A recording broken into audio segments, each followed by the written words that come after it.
Hello, friends. Good morning. I hope you all fine. Yesterday, we have seen about the Rust theory, which is, yes, I know that it is going much deeper, but it is good for you only that if you learn deeply, then your concept must be clear and you can write answers very well, I think. So let us discuss what we have discussed earlier about Rust theory. Okay, in Rust theory, first the introduction was there. Western scholars and Eastern scholars. The Western scholars dealt only with the external beauty.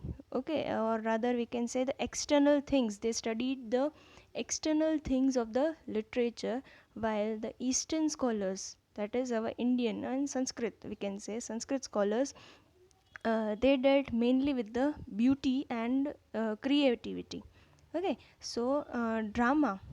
Now, then it comes to drama. Drama means the depiction of the things which are happening in our society. Okay, and it is said that it is used to express things in the play that is very well being portrayed nowadays. The most fascinating area of intersection between Indian and Western literatures, however, is to be found in the realm of poetics and aesthetics. Now, here it is said that the Indian culture and or we can say the Sanskrit culture, our culture is the ancient, most uh, uh, culture of the world, and our Sanskrit language is the ancient one. It is said that the Latin, Greek and Sanskrit are the most ancient languages in the world. And in Sanskrit, before we can say arrival of the Britishers, we were using our language that only. Later on it changed the language, and nowadays uh, Sanskrit is very less talked about language. Okay, but earlier days, every literary form, let it be any epic or any kavya and all that, our Rishi Munis gave that in the Sanskrit language only. Now, it is said that as it is one of the ancient languages in the world, its history must be very deep, and due to this long history, it is very difficult to trace the culture and all that. Now, it is said that the literature delights the person. Okay, it delights the person through its poetry or any of the literary form. Now, let us discuss it chronologically. That Bharat Muni was the first who gave the Sanskrit poetics a name, and in his book Natya Shastra, he dealt with the term dramaturgy, means what? The study of drama. Okay, he gave this book around 1st and 2nd century BC, which is an excellent example or guide of dramaturgy. Even though Sanskrit poetics is spread over a vast horizon, but still Bharat is considered to be the architect who framed the infrastructure of Sanskrit poetics. Okay, in our language we can say that Bharat was the engineer, and Sanskrit poetics was the building. He was the engineer who gave the plan of how to build a building. Okay, so he is considered the architect of Sanskrit poetics, and his treatise Natya Shastra is the paramount of dramaturgy. Natya Shastra marks the commencement of Sanskrit poetics. It is the one which is said to be commencement. Now, commencement is the commercial term. Okay, now commencement means the starting. Natya Shastra is said to be the starting of Sanskrit poetics. Then comes Natya Shastra. Bharat conceived of drama as a uh, synthesis of all the arts, and in his work Natya Shastra, the Sanskrit poetics as a monumental treatise full of detailed suggestions of articulating in this, Bharat Muni gave the concept of each and every aspect of drama. Okay, let it be dance, music, etc. And through that only the ras, or we can say in English, the sentiment is produced in the reader, which is uh, the soul of any literature. Okay, firstly it was discussed only for stage and all that. Later on it also included music, dance, then costume, acting, limb movement, etc., etc., etc. Natya Shastra contains 36 chapters and 5500 shloks. Okay, and it is considered as the uh, divine one, because it is age old one, and it was given by our great rishi and munis. Okay, now the inception of drama, it is said that in earlier times literature was equal to drama. Okay, so uh, we can also say that literature was in the form of kavya only. Okay, let it be any drama or any epic. Now later on we can classify this kavya into two parts, that is drashya and shravya. Drashya means audio visual, which is further classified into natya or nrit. Natya means drama, and um, Nrit means the representation by gestures with a musical background, means we can say the silent movie. Okay, drama is representation of certain situations so as to induce in the spectators a sense of identification with the hero and other characters. Okay, so to make a drama it is very difficult. Any dramatist who makes the drama, who prepares the script of drama, it is very difficult to portray the emotions and the work of the characters who are playing role in the drama.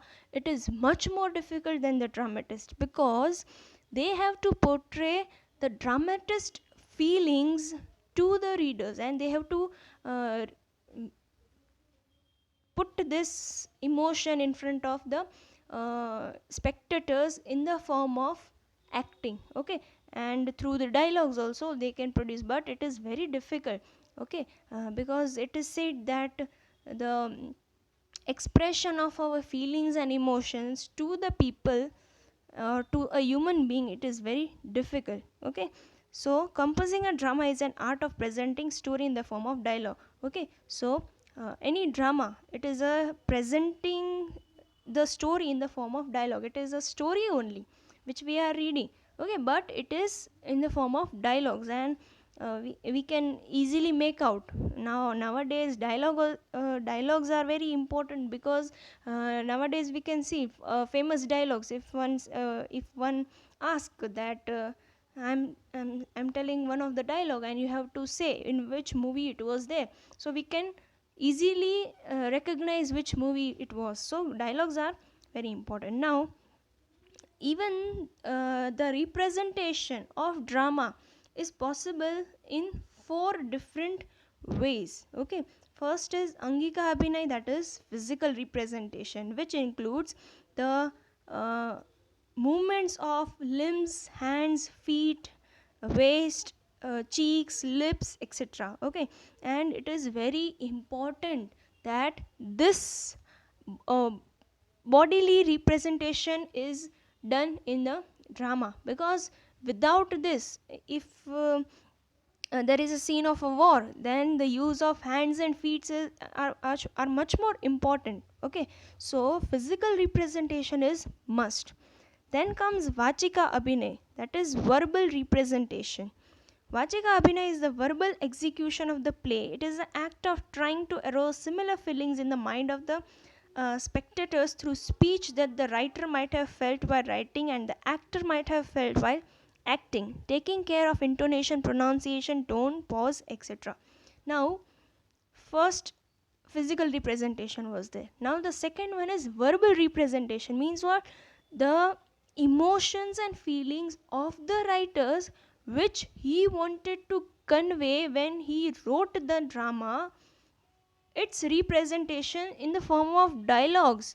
Okay, now that is said to be the Vachika Abhinay. In I have heard from many of the students that they are not getting this Angika, Vachika and all that, but I'm trying to make it clear. Once again, I'll repeat. Angika means the physical representation, the movements of hands, feet, lips, eyebrows, and all that. That is called the uh, Angika Abhinay. While Vachika Abhinay means what? The verbal representation means the uh, representation of the feelings of the writer who have wrote the drama with a feeling with the help of the dialogue. That is called verbal representation or Vachika Abhinay. Then comes Aharya Abhinay or decorative representation. Aharya Abhinay is the decoration or equipment that are used by the actors to arouse a particular feeling or environment. It includes appropriate costumes, makeup, props, and decorating the stage.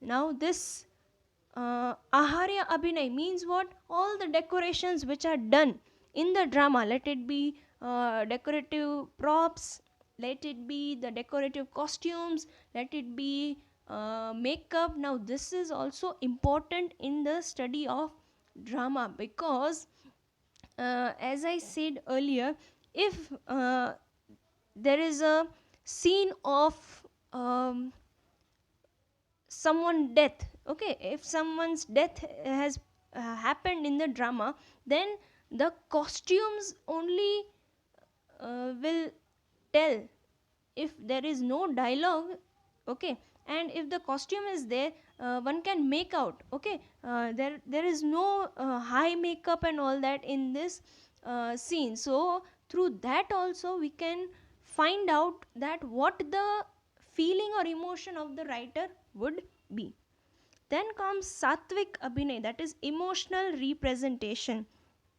Satvik Abhinay is that action of the actor in which he possesses the same thinking of the mind and carries the same import as that of the character in a manner so realistic that it may appear natural to him or may similar to that of his own. Now, the Satvik Abhinay means the emotion, the portray of the emotion of the writer through the character is called the emotional representation or Satvik Abhinay. Now, this is very important because if this is not there, then every other representation becomes zero. Okay, so emotion, now the portray of emotion in any literature is must. So, if the emotion is not rightly portrayed, then it is not good for a dramatist because emotions are must, and literature is the representation of emotion and feeling, so it is must for any writer to uh, give this a natural touch through his emotional representation. Now comes the theory of ras. Here it is given different definitions of ras. Bharat's Natya Shastra contains a detailed theory of drama comparable to the Poetics of Aristotle. Now we all are knowing that Aristotle is considered one of the best Western critic in our uh, field of criticism. Okay, but if we study Plato and Aristotle, then we can see that it is nothing but a translated version of Bharat Muni. And Aristotle and all that, they belong to AD, means after death of Jesus Christ, while this person Bharat Muni is of BC, means far many years ago. So he was the one who gave the detailed study of uh, drama, and Aristotle also gave the theory of drama, but after many years. Any work of art is read or viewed with the motive of experiencing aesthetic pleasure. Now, let me give you an example. Nowadays it is a lockdown situation, but before this coronavirus effect, whenever we feel that we want to have some fun, or we want to get together with a friend or also, then we decide to watch a movie in a theater. Okay, so means what, that we want aesthetic pleasure, and we know that this can already only be happen through movie, or here in the sense of drama. So any work of art is viewed or read for getting aesthetic pleasure. Bharat in Natya Shastra described this experience of aesthetic pleasure as ras. Now, Bharat Muni in his Natya Shastra gives this aesthetic pleasure the name ras. Means what? According to Bharat Muni, ras is what? The aesthetic pleasure which a reader gets or a spectator gets through the literature, that is called ras. Etymologically, ras means flavor, relish, gustation, taste, geschmack, savior. Means what? Etymologically means, basically the word ras means what? We have already studied that it is a flavor or juice or anything. Ras is the simplest as well as the most complicated word so far its meaning is concerned. Okay, ras is the simplest as well as the most complicated word. Why complicated? You can feel it that the theory of ras or ras theory.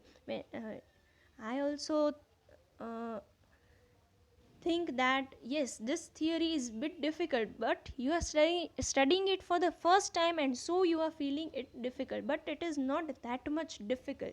Okay, it is complex, but it is not difficult. So Bharat Muni even says that it is the simplest as well as complicated one. It is very easy to comprehend its meaning, but the most difficult to define it exactly. It is said that it is most difficult to define it exactly. Means it the meaning exact of ras we cannot define it. Okay, in Sanskrit poetics is often compared to the body or the vesture or its sentiments to the soul within. Bharat believes that the theme is the body of the drama and the ras are the soul that makes it alive. What Bharat Muni thinks, the theme means what? The concept of the drama is the body, while the ras is the soul of the poetry. Without soul, no body can exist. So, without ras, no drama can be possible. Okay. Um, Ras is the cornerstone of Indian aesthetics. Cornerstone means what? It is very important in the field of Indian aesthetics. There is no critic in Sanskrit poetics who does not mention ras or does not recognize its importance in some way or the other. In the field of Sanskrit poetics also, ras is mentioned each and every time whenever it is discussed. Okay, no discussion is possible without ras. No drama, no literature is exception of ras. Ras is very important in each and every field, in each and every we can say literature. Without this, no literature is possible, because according to Bharat Muni, it is the soul of any literature or drama. So here it is said that yes, it is simple as well as the complicated one, because it is very difficult to explain, and it is very difficult to get the explanations clear. So yes, it is the cornerstone of Indian aesthetics. So, to learn Indian aesthetics, we should have first the knowledge of what is ras, and by getting this only, we can get the further theories given in the Indian aesthetics. So, it is much important. Okay, I hope you are getting what I am telling. So let us keep till this. Tomorrow we will discuss about the definition of ras. Okay. Thank you, and please don't forget to comment your name and roll number in the comment section. And hope you all are good and hope you enjoyed the lecture. Okay, let us meet tomorrow. Thank you.